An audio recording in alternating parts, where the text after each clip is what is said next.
Aloha, mai kako, everyone. Welcome to another episode of the Moana Nui Podcast. Happy Thursday. This week has flown by pretty quickly.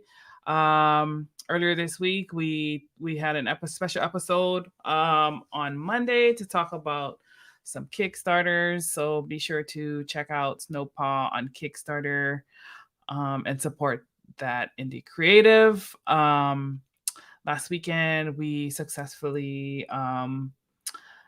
survived or Baltimore Comic Con, and we had a lot of fun. It was an interesting event, and yeah, so we're here. We're back on the podcast tonight. I'll be broadcasting solo.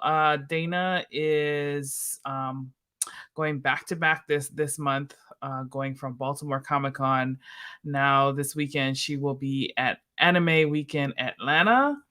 While she is doing that and rocking it out at the anime convention in Atlanta, I am holding down the fort here. My name is Moana McAdams. For those of you who have never been on our show or are just tuning in, welcome, aloha.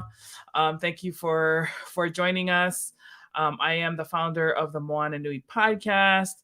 I'm also a children's book author for The Adventures of Nakoa and Nohea, a editor for the Wildcard Chronicles comic book series, and I really just love, creatives and people who are venturing out on their own, very much like our ancestors, forging new paths, exploring new areas through arts, and celebrating culture. I do have a lot of independent creators here on the show, and we get to talk with them. But yeah, this is part of my way of giving back to our community and just really getting to know the folks around us and hearing about them behind the scenes, up close and personal.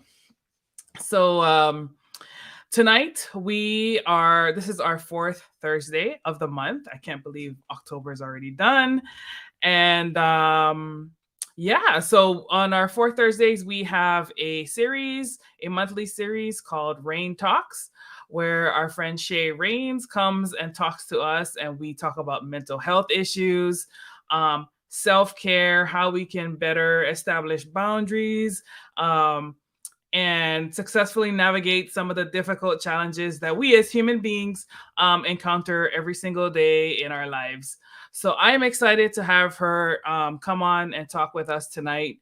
Our topic is going to be hyper independence. And for me, I didn't really hear about this term until recently. But when I kind of read and did a little bit of research about it, I was like, ooh, I might be guilty of this one. And I think I think a couple other people in my circle, probably a lot of creatives, are guilty of this. So I think this is relevant, whether you're a creator or not, someone who just needs some help to kind of establish boundaries with the people around you, and maintain your own, sanity. I think this will be a great topic, and I'm really excited to have Shae join us. So without any more delay, let's have her on. I'm really excited to see her smiling face tonight. Hey, you guys make me smile every time. It is our duty. Everybody should smile at least once a day, even though it's hard. At the beginning of the month, it was actually, I think, the Global Smile Day or something like that. Oh.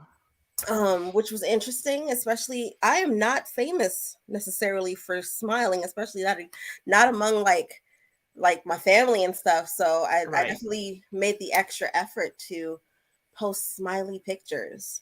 Yeah, I love it. It was not national, but Global Smile Day.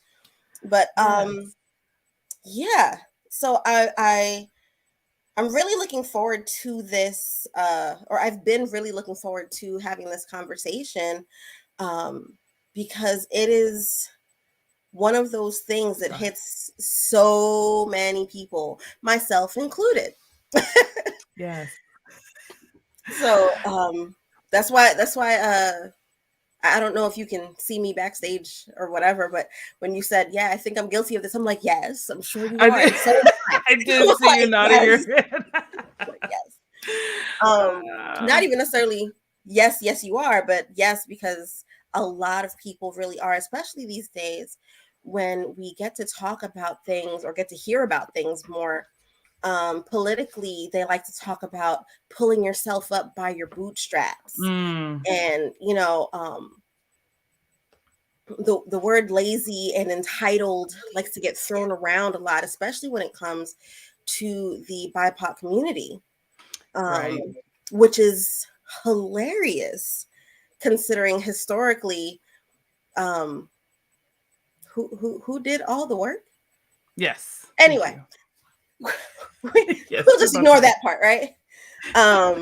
So yeah, it's always funny to me anyway when I hear about people talking about their bootstraps when there was several generations of people who didn't even know how to pull up their own bootstraps or tie their own shoes or put on their own coattails or comb their own hair or do pretty much anything for themselves.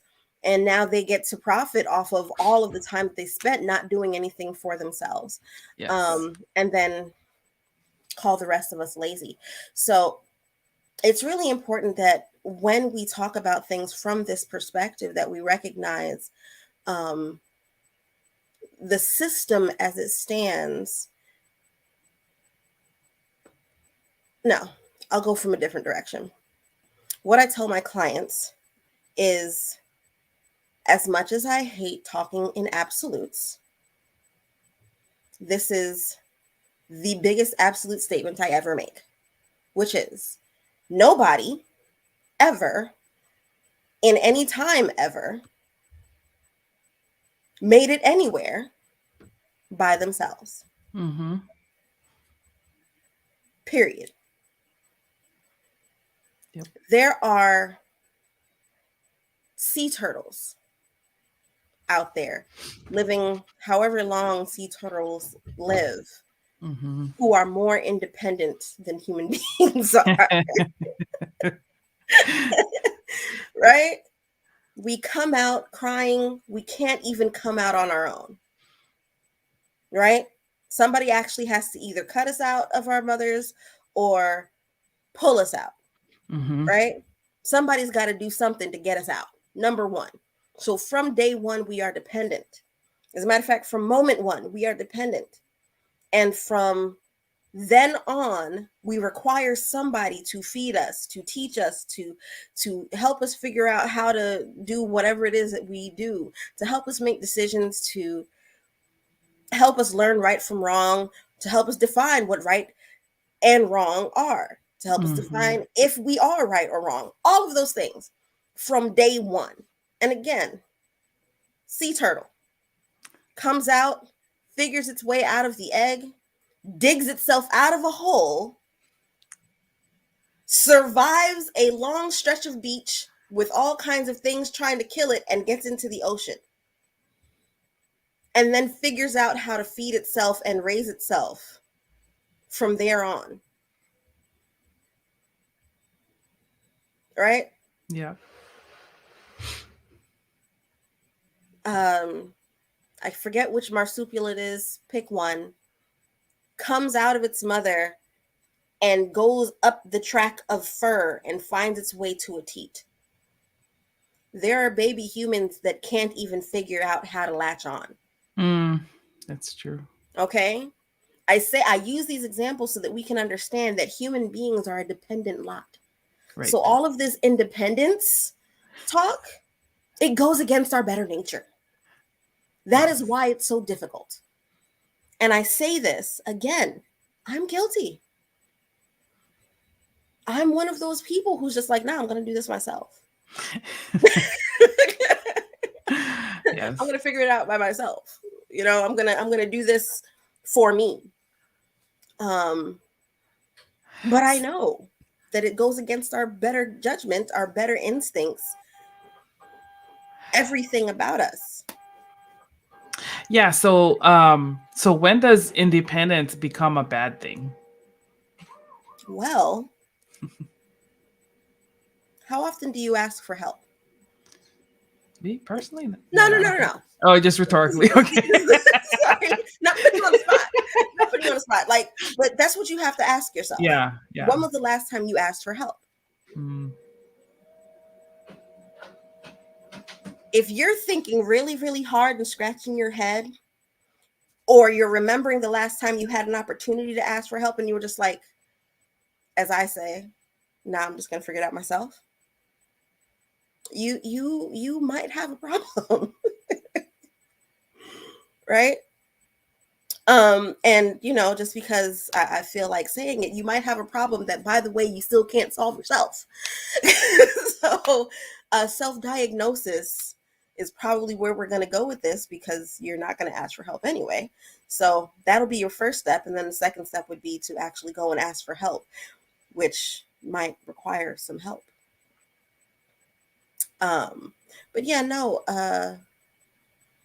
really, it becomes toxic when you would rather, I guess, allow everything to fall apart than to actually have to ask for help. If you are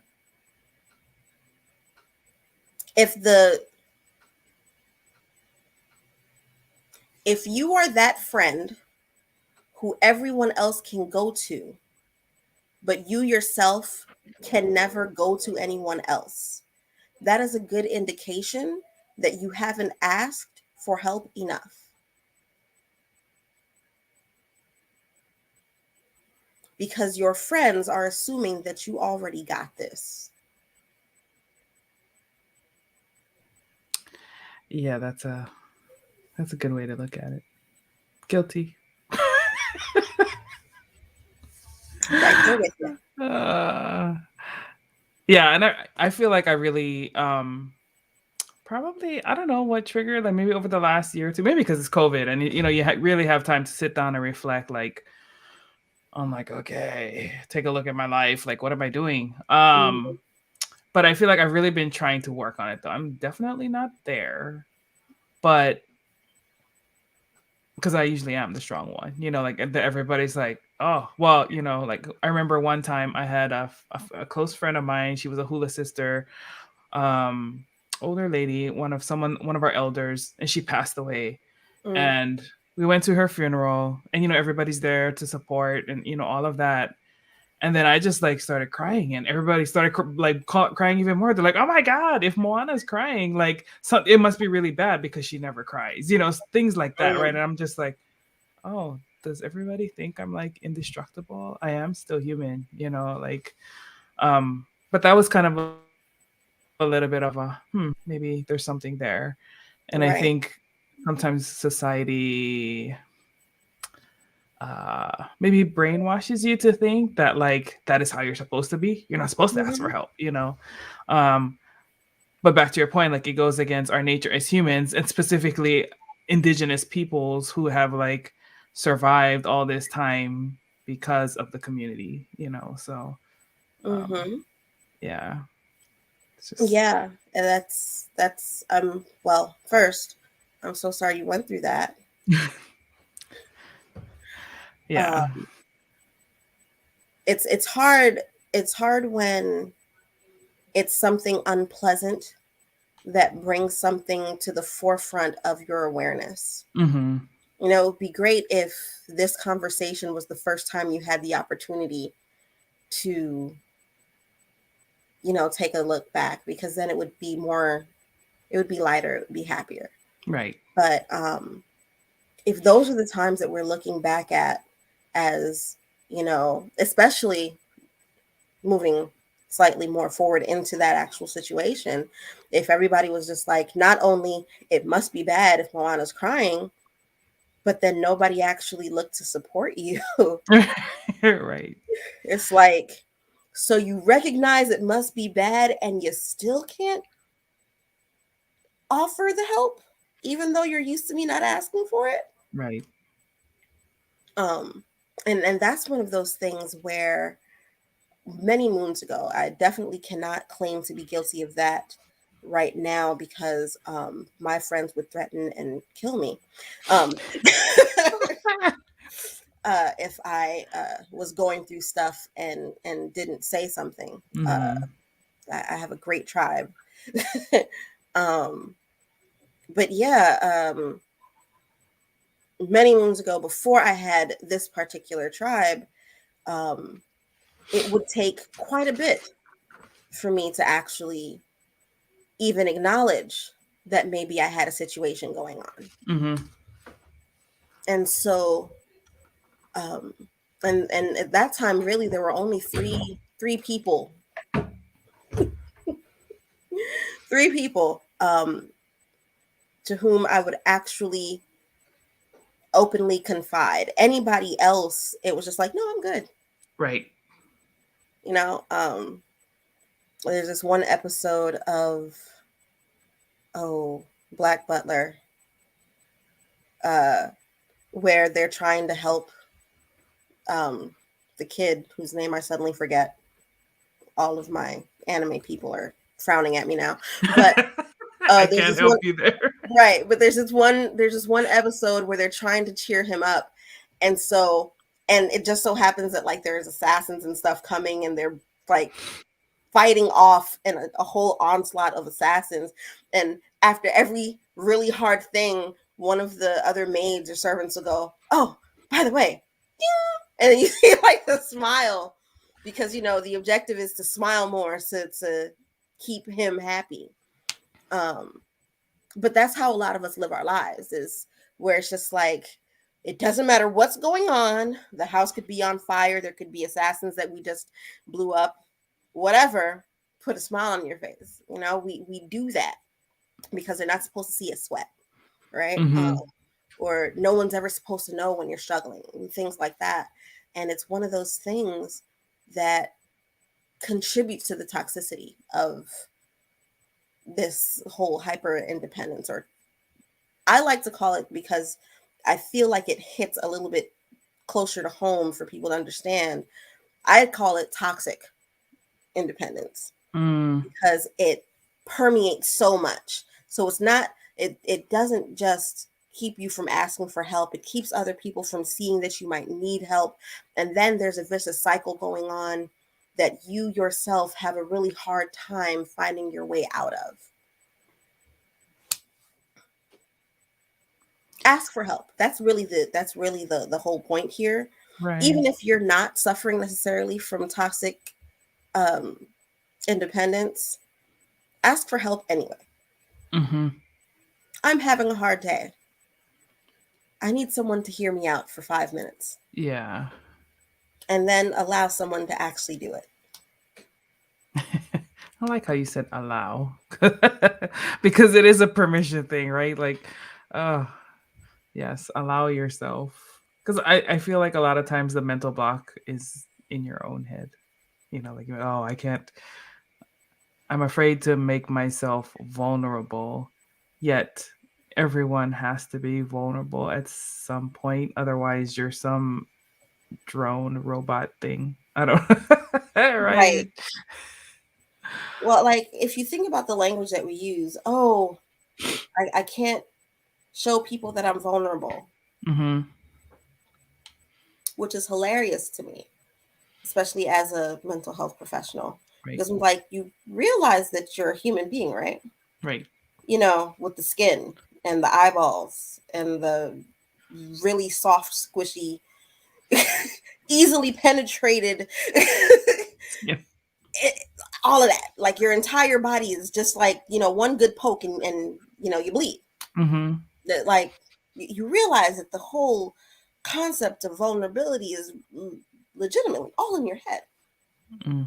Everything about us is vulnerable. Yeah. Definitely. It's, again, allowing yourself to be that. It's like, okay, I'm soft and squishy, and I'm soft and squishy all the time. And so today is a day, or tomorrow is a day, if you're not ready today, to acknowledge the squish and be that, because we are only human. Yeah. Yep.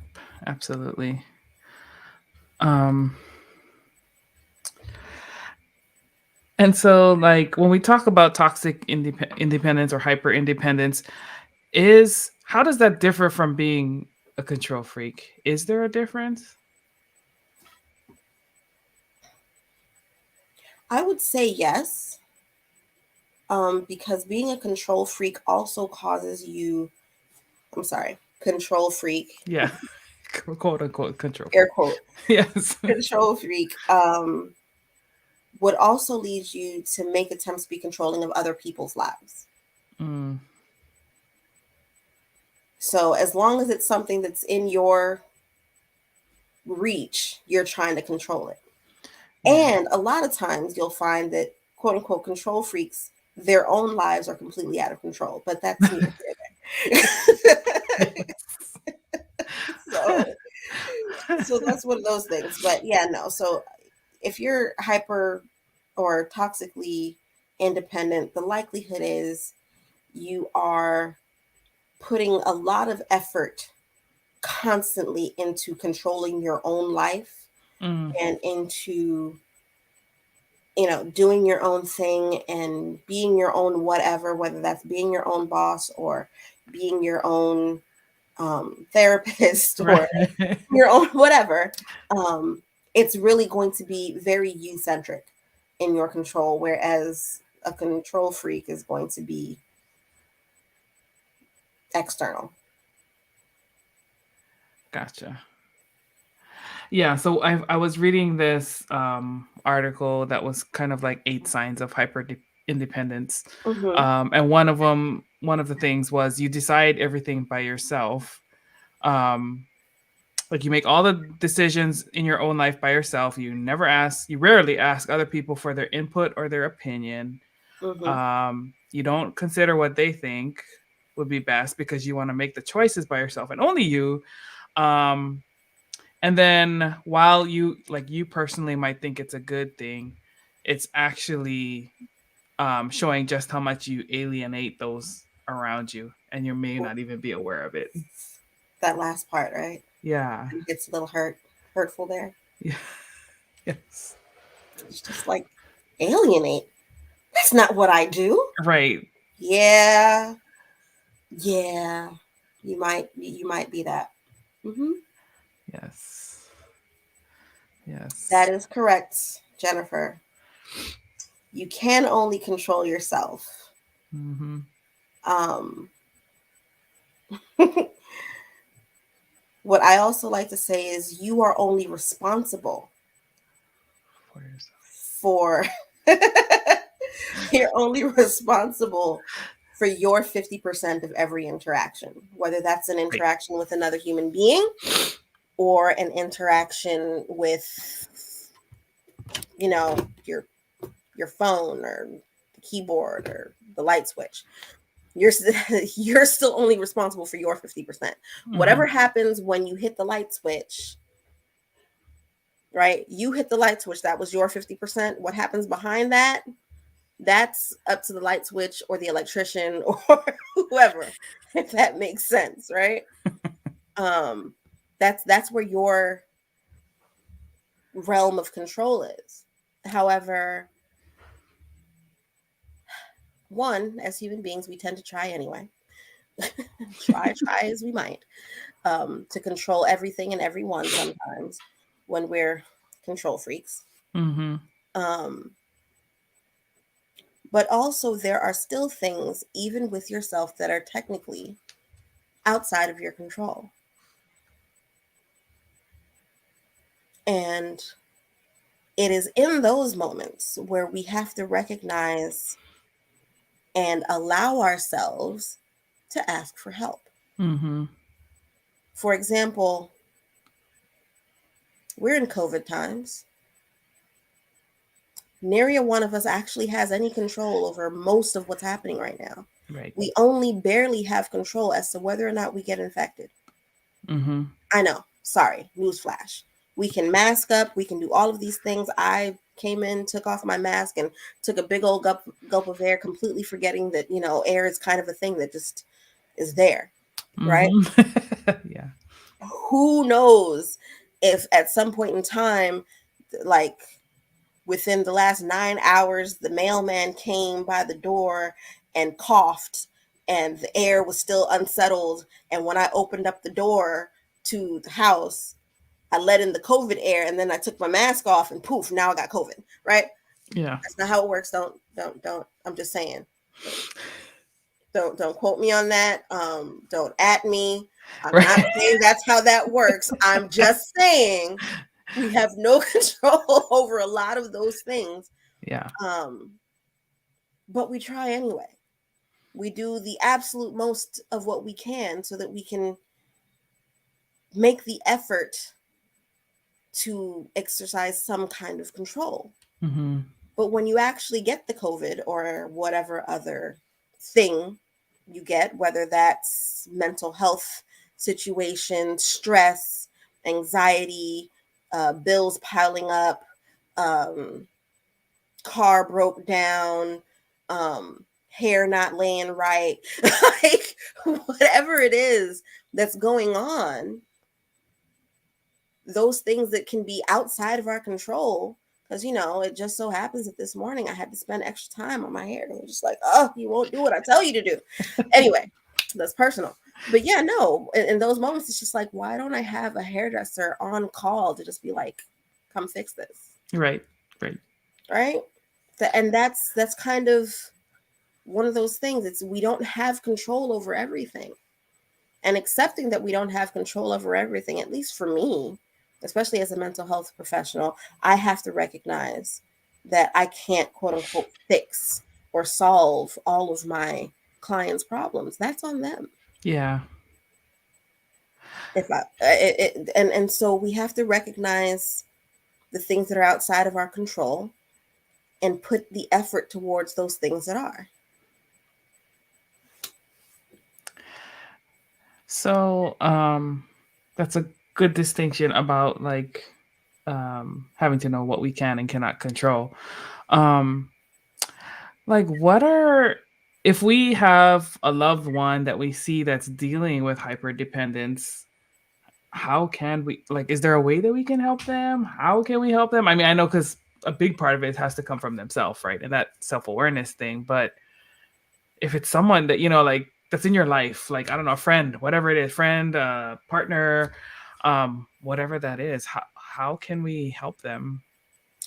My friends, because I can tell you what they did with me, is they pay attention.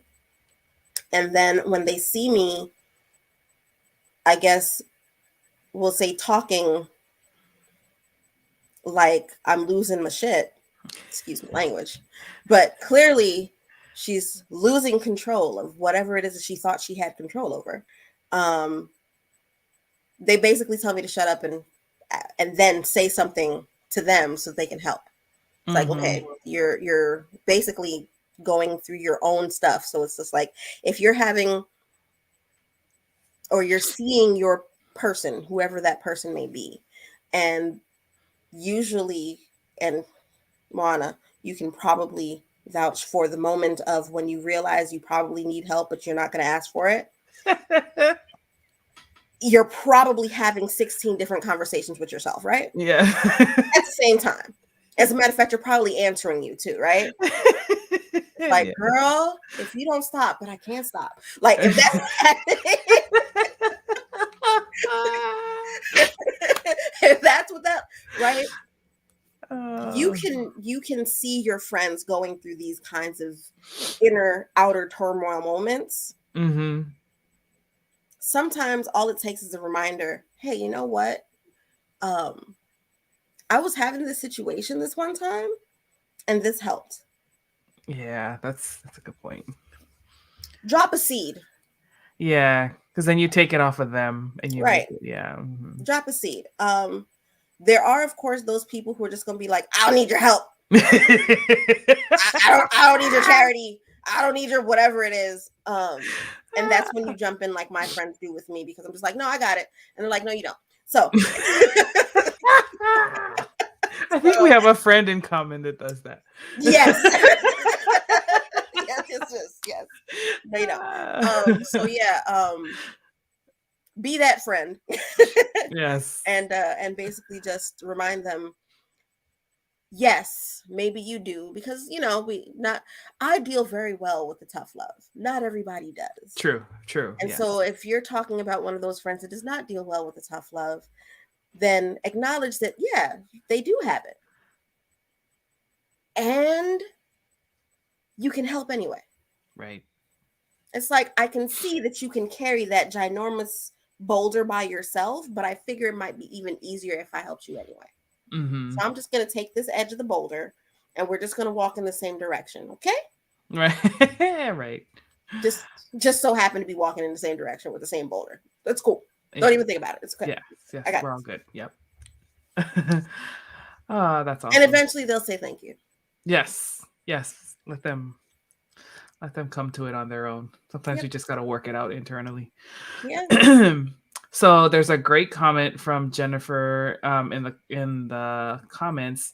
She's saying that's an interesting balance. On the one hand, it seems to be encouraged to trust yourself and honor boundaries.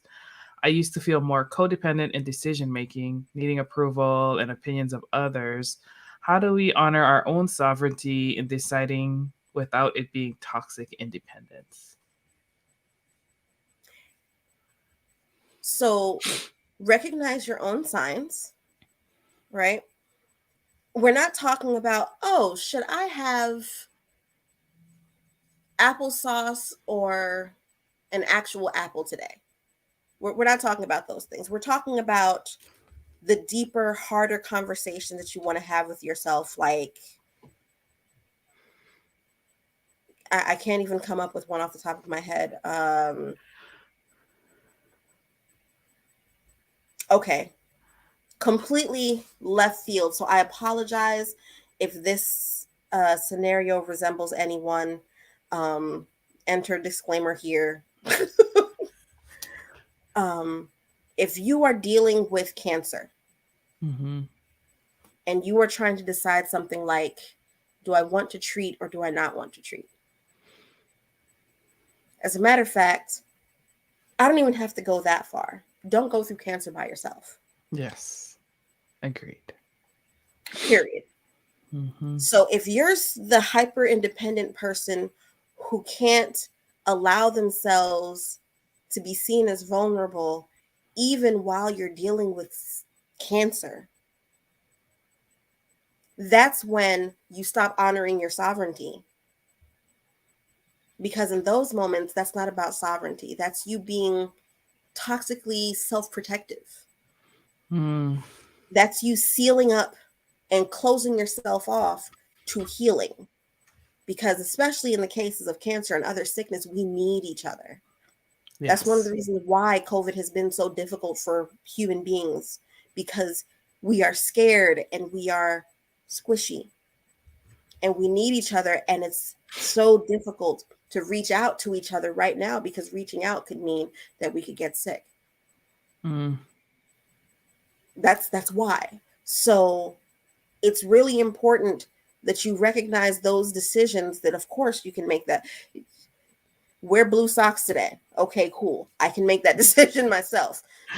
Pants, skirt, shorts. Okay, it's work. Let me wear the proper work attire. Mm-hmm.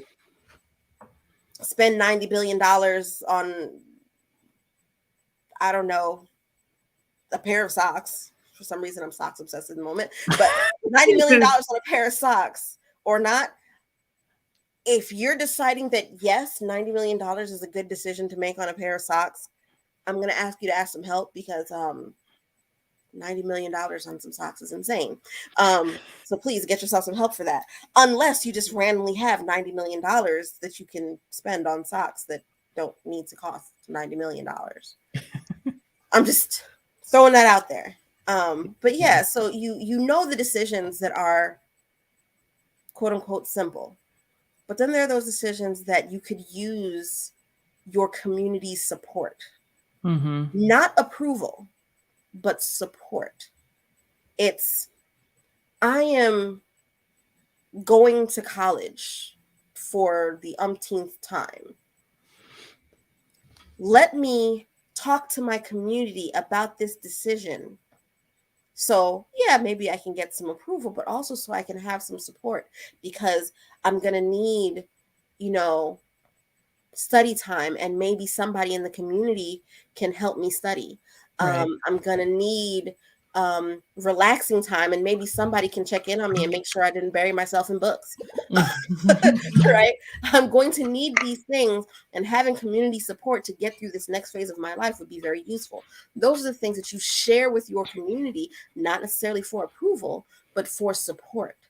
Because when we are making major decisions with our lives, when we're deciding to start a family or get married, it's not about approval, it's about support. So, hey, I'm choosing this significant other, and I want my community's support so that in case shit, my community can rally around me and kill that motherfucker. I mean, explain to that motherfucker. Right? You know, that's what the community is there for, not necessarily for approval, but for support when you need the extra support. Mm-hmm. That's a good distinction. So approval versus support, that's the difference. Gotcha. Hopefully that helps, Jen. Let's Yeah, see. hit me with another question. Anybody else got questions? Hit us up with the questions. We love questions. I love questions. Let's see. So Dana had one. She was saying that most of us have been burned by others that have dropped the ball and not lived up to their promises. How can we navigate our hyper independence while dealing with those that disappoint us both at work and in our personal lives? This is another question that I get from my clients often, because we are all getting disappointed all the time. So let me start by saying I apologize profusely for the billions of times that I may have and that I will eventually disappoint you. Yes, we are all going to disappoint someone at some point in time. As a matter of fact, we're probably disappointing someone right now. Right. It is what it is. That is what humans do. Human beings are hardwired, you're very welcome, to make mistakes and to fall short. That's how we learn. Okay? Your decision is whether that kind of falling short is something that you are willing to accept or not. Mm. So let's say, for example, in the same example that I was giving about being sick and whatnot, you go to your friend, loved one, what have you, asking for support. And they're like, yeah, I got your back, yada, yada, yada. And then the first time where you're just like, okay, remember when I asked you for that support? Today is that day. And they're just like, yeah, I don't have time for that. Right. Right? So now you have that moment where, okay, they said they had my back. Now they don't. And now I'm disappointed. First thing we have to remember is that human beings are going to disappoint you, period. Yes. Now you get to decide, is this a kind of disappointment that I'm willing to continue to tolerate? And when I ask this question, or when you ask this question, it's not necessarily about whether or not this is something that you're going to forgive or not. Because the answer when it comes to forgiveness is yes, you're going to forgive it. Mm-hmm. Just because you forgive someone doesn't mean that they get to stay in your life. It just means that you forgive them for being human, because what else are we going to be? Right. All right. So the answer is always yes. Do I forgive this person? Yes. Do you keep them in your life? I don't know. You tell me. So you ask the question, and then you decide whether or not this is something that you're willing to continue, or if it's something that you're going to take as a season and something that you can walk away from. Yeah. Because, I mean, you're hyper independent anyway, so you got it, right? No, that was not fair. But the other thing is, since we're learning how to not be hyper independent, hopefully you have also learned that having just one person in your support system, going back to the ginormous boulder, we've learned now that it might be easier with two people, but you know what? It'll be so much exponentially easier if we had a whole team. Yes. carrying the boulder. Mm-hmm. So this person fell short because of whatever they're going through in life. Because remember, we're also trauma informed, and we understand that there are things that other people are going through every moment of every day. And the reason why they fall short might be because they simply weren't able at that point in time. Right. It might be a totally legitimate reason. So we go to our other support person. Hey, listen, I need some support. And hopefully that person is like, oh, yeah, I got you. Come, sit. My shoulder is here. Right. Shoulder. There we go. Shoulder, big Right? friend. Yes. There we go. Right? Or maybe the third person. Or if you're really good at building a team, you have the person who's really good at shouldering. You have the person who's like, okay, let's go put these boots on. Let's see whose ass we got to kick. You got this other friend who's really good at, let me just do your hair, girl, and we gonna talk it out. Or your homeboy, if you have homeboys like I do, who's just gonna be like, let's just sit around and talk the shit and play video games and watch anime until you feel better, or until you don't feel better, but at least you've had this moment of peace. Cool? Yeah, cool. Like, you have a team of people, right, to carry that boulder for you, because at different points in time, you're going to need different things. If you have a hard day at work, you might just need somebody to sit there with you in silence and let you be a human burrito. Mm-hmm. Sometimes it be like that. Yes. Sometimes you might need someone to talk you down from beating at somebody's ass. Sometimes you might need somebody to help you bury a body. If whatever that is, please don't call your therapist when you need to bury a body, because then we have to tell. So Right. don't do that. We're talking about the figurative body. Yes. We do not condone murder on the show. Unless it's mosquitoes, and yes, then please murder away. Clap all day. Mosquitoes, widespread, kill them all. Yes. But yeah, no. It's really important that we acknowledge that human beings are going to fail and fall short. And also, one of the things that I've also discovered is when you're in a position where you need help, it can also often be helpful to be in a position to give help. Sounds crazy, especially since I'm talking, well, the example I gave you was a giant boulder and cancer. Bear with me, right? What if the help that someone else needs is for you to plug a big old hole with the boulder? Right. What if the help that someone else needs is to watch you survive and fight the fucking cancer? Mm-hmm. Where your survival and your strength and your continued willingness to move forward gives someone else strength. Yep. I know that's kind of my thing, because I'm in a helping profession. So helping people help people is a thing that I do. Yes. But I mean, biases aside, it's a thing that, 9 out of 10 Shays say it works. Mm-hmm. The 10th Shae is just taking a nap. She'll probably agree to.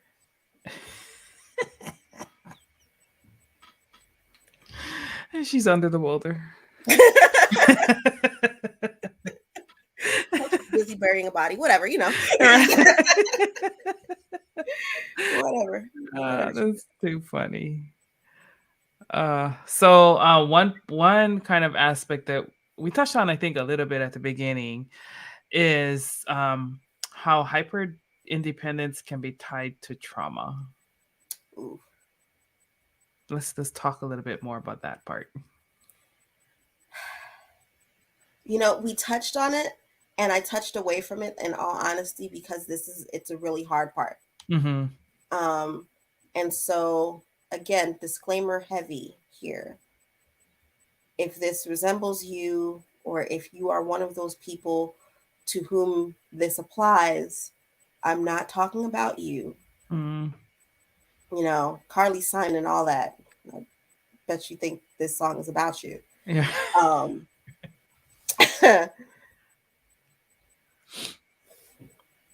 More often than not, yes, that is the case. Hyperindependence is one of those things that comes from usually many experiences of not getting support when you need it. Mm-hmm. And usually in the time of your life when you needed it the most, which is Right. when you were a child. Mm. So if when you were a kid, you had to learn very quickly that you were on your own, that is more than likely going to be a thing that you are dealing with. Gotcha. All you oldest kids out there. Yes. Okay. Where you guys had to be out there raising us youngest kids out All there. right. Yeah. Okay. Um, Shout out to my eldest brother, That's right. you know, the one I was born to. Um, Uh, it is so important to recognize that our quote unquote issues and problems do not exist in a vacuum. We mm-hmm. do not wake up one day and say, I think I'm going to take on this mental health condition. Let's have that. Right? Like I've been saying quite often these days, no 5-year-old gets up out of bed and goes into kindergarten and answers to the teacher, I want to be a crackhead when yeah, no, that's not how that goes. It's, I want to be a police officer, or I want to be a nurse, or I want to be just like my mommy. Whatever the case is, you want to do that. Yeah. Nobody says, I want to be depressed and struggling and anxious and yeah, nobody wakes up in the morning and says, this is what I want to be. These are things that happen to us. And I say us again because I say we're all human squishy beings. Yep. And none of us is that unique. We are not snowflakes, although we are snowflakes. Yes. Somewhere in that happy little medium, Yeah. right? It's really important to recognize that the reason why you're afraid to ask for help is because you asked for help at one point and didn't get it. Or the one time where you really needed help, it was when everybody else needed help, and you knew that if you asked for help, you really weren't going to get it anyway. Mm. That one was for the middle children out there. Yes. I have had a couple of friends in that category for sure. Yes.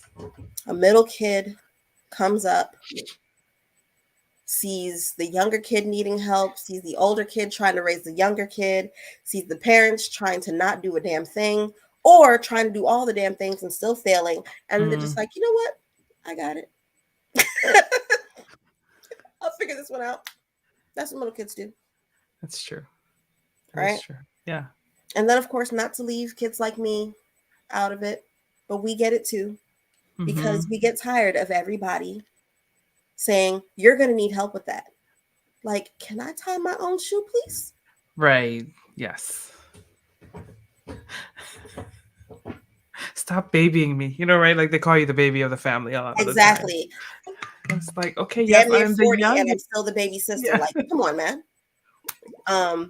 But no, in my particular case, I was both unfortunate and fortunate to get the you got it. Quite often it was just the two of us. So my brother was just like, you know, you got it. You'll figure it out. Mom's like, Right. help your sister. He's like, you good?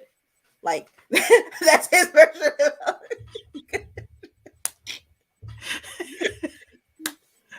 So yeah. So yeah, especially growing up, it was a lot of me asking questions and go read the dictionary or go read the encyclopedia or, you know, all of those kinds of things. So there's a lot of different reasons why someone can end up in this situation. Yeah. And a lot of it comes from trauma. And just for the sake of defining trauma, not all trauma involves terrible abuse or, you know, the definition of trauma has been somewhat expanded so that we can all understand that trauma can be, for example, you just got a new job, which should be happy. it's going to pay you insert obscene amount of money here. Whatever obscene amount of money is obscene for you, that obscene amount of money. Mm-hmm. That can be traumatic. That can be terribly traumatic, because now all of a sudden you have to figure out what you're going to do. And then you end up with things like imposter syndrome, trying to figure out, are they going to find out that I really don't deserve all of this? Right? That's the imposter syndrome talking, right? Yeah. They're going to figure out that I don't know what I'm doing, and then they're going to take it away. Yes, it can be all very traumatizing. Yeah. Even good things. Right. So it doesn't necessarily have to be something terribly horrible. It can be getting too much support and being like, no, I'm doing this by myself. And requiring yourself to do more and require better, because why not plug myself? Yeah. But requiring things of yourself is one of those things where you have to, so that you can grow and learn. You have to allow yourself to fail. You have to allow yourself to make mistakes. And then you have to allow yourself to accept help again. Mm-hmm. Yeah. I'm glad that you brought up like that even the positive things can be traumatic, because that is true. I do see that, in throughout my career, talking to folks as they advance, and some who get recommended to be like, oh, you should look into leadership because you have the right skills for it. And they're like, I don't know. Like, am I qualified for that? Like, I'm not really sure if I'm ready to do that. But like, the best kept secret is that peek behind the mirror, and all the people in leadership, a lot of times they don't know what they're doing either. That's like why they're figuring it out. It's like, hey, you look like you could do this way better than I can. You want this? Just, you can't have this job in particular because, I'm kind of getting good at faking this. Right. But you should at least be here faking it with me. Like, or not faking it with me, but it looks like you can do this for real. Right? Yeah. I mean, and I think that's good too, like, to kind of go back to the point where, like, even in work, we need like a support system of like people who can just like no, for real, like, what are we gonna do, because this is a mess, like we need help me, like I don't have the answer, can you, what do you think, what are your thoughts, like I find us in this thing all the time, like because everybody has their own different perspective on something. And again, like, one person doesn't have all the answers, but if we do ask for help, we can come up with a better answer, I will say that, than one that we try to formulate on our own. I think that's what I've learned anyway. One of my favorite and least favorite sayings these days is teamwork makes the dream work. Yes. It's cliche, but it's true. A lot of the things that we call cliche, I don't know why they get called cliche, as if like it's a bad thing. Yes, exactly. Because once upon a time, being cliche was neither good nor bad. It was just a thing. It was just. And now, it's because it's a cliche, and because we human beings have been around for a lot longer than we used to have been. Now the cliches are just like, I don't want to hear that saying ever again, because I'm so tired of it. Like, right. It's 90 million years later. Dinosaurs are gone, and we're still talking about this. It's a universal truth that we must accept. Yes. But just because I feel like throwing wrenches where wrenches aren't necessarily necessary, teamwork does not always make the dream work.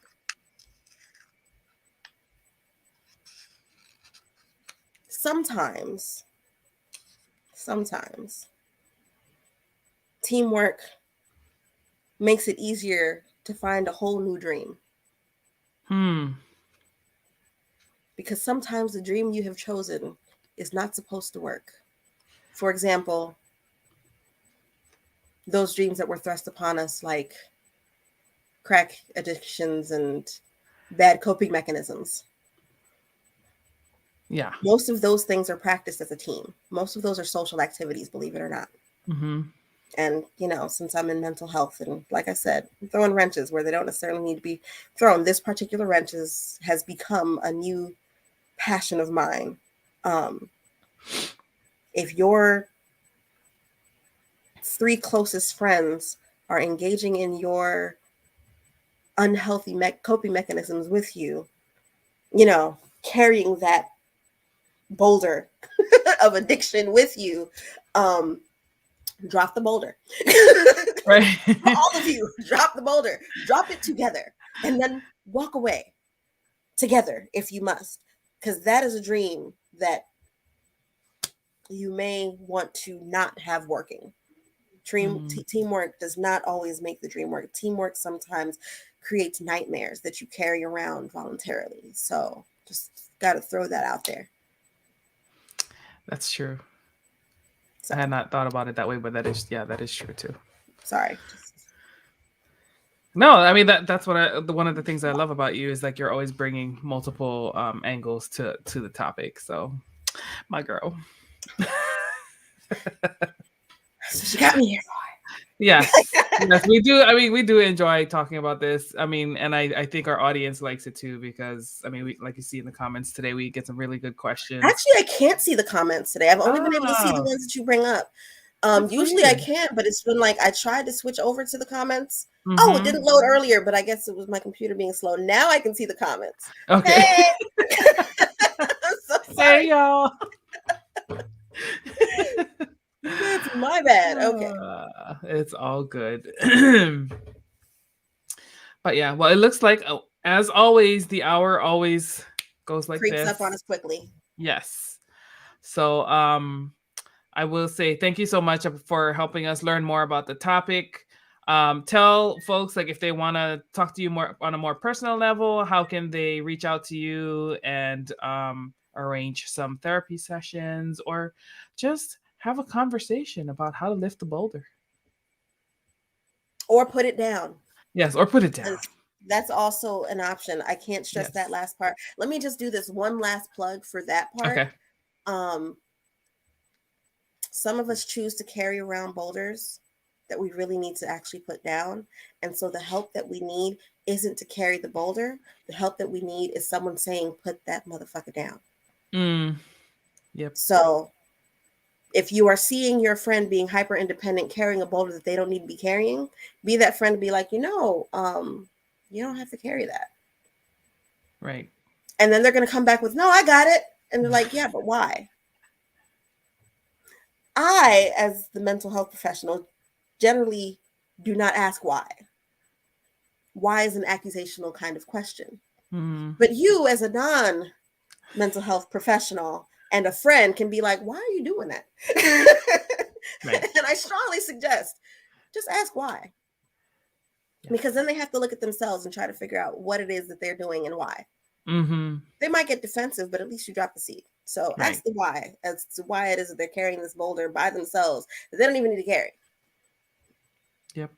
I'm trying to think of a good example of a boulder that people like to carry. Oh, here we go. Forgiveness. That thing that somebody did that disappointed you. Mm-hmm. The only person who is carrying that boulder is you. Yep. The likelihood is that person disappointed you, moved on with their life, has no idea that it's still affecting you to this day. You are carrying that boulder by yourself. Now, you could have friends who you invite over to be like, yo, carry this boulder of regret and disappointment with me. You could do that. Or your friends could be like, nah, put it down. Be that friend. Mm-hmm. Nah, put it down. That's forgiveness. There we go.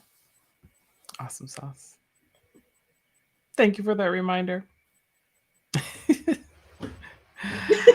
Yeah. Alrighty, so shameless plug. Tell us about your company and how folks can reach out to you. Do More, Require Better LLC is all about helping people do more and require better, but especially when it comes to those 8 hours of work where they tend to magically turn into 22 hours of work or preparing for work or recuperating from work. That's what Do More, Require Better is all about, helping you figure that thing out. There's no such thing as a work-life balance. So we need to find better ways to get it done.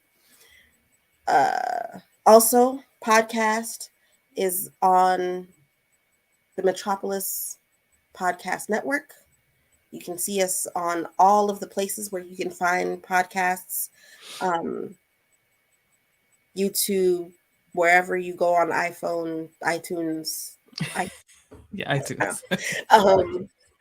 Sorry. As a matter of fact, we will be joining Switch soon. Nice. Yeah, so the Metropolis Network. You can find me doing by myself the conversation, and with my wonderful co-host, Vina Lanice on Ish. And of course, here every month on the 4th or last Thursday. Mm-hmm. I think that's it. Oh, on all the social medias, you can find me as Reign Justice O Change, or just Reign O Change. Reign, like Queen Reigns, yes. REIGN, not RAIN. Sorry. Yes, absolutely. Okay. Well, thank you so much, Shae, for being with us tonight. For those who are still hanging in with us, if you enjoyed tonight's content, please give us a like, a share, a subscribe, a follow, depending on which platform you're tuning in from. We thank you guys so much for continuing to support the show. We hope tonight's topic resonated with you in some way and gave you some tips on how to navigate your own independence and preserving your mental health as it pertains to that. So thank you guys so much for tuning in. My name is Moana McAdams here on the Moana Nui Podcast. Be sure to follow us on YouTube, Twitch, and we're also on Facebook, of course. And as Rain mentioned, all of the podcast platforms, you can find us there as well. Tune in about 20 minutes. We have another show coming on. Tonight we're talking about Genocide Beats. And we get to talk a little bit about music and hip hop. So be sure to tune in to that. And other than that, I think we will see you guys there. Talk to you guys soon. Take care, guys. Have a good evening. Thank you. Yeah, thanks, guys.